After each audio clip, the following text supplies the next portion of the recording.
always find it very fascinating how you will hear kind of that calling from God so strongly enough to be able to keep pursuing something like helping people be educated on human trafficking or even helping victims, because that's a very not only stressful kind of occupation and mindset, but it has to like be heartbreaking too, because you come across certain things that are certain cases that are worse than others, and you still have to remain strong and you believe that God is having you there and will get you right back out of it so you don't let it consume you too much.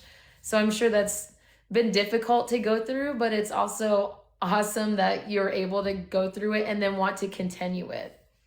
Yeah, it's definitely super stressful, and there's an expiration date in this space. I think a lot of people say don't stay in it for too long because of what it does mentally, and just you have to really weigh on whether it's worth it, you know.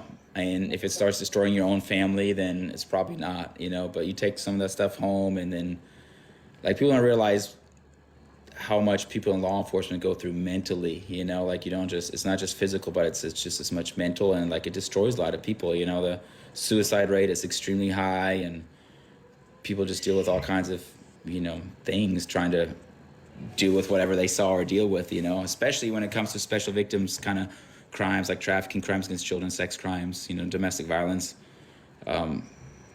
Yeah, I can tell you some just horrible stories. I Yeah, probably I'm should. sure you could. And I really hope that soon, like you've gone through, seems like the waves keep on coming for you with the good and the bad that's been happening, you know, between your back and physical therapy, but then there's the documentary and stuff like that, your book starting to take off. And, you know, like that's a lot that you just with that in general have gone through.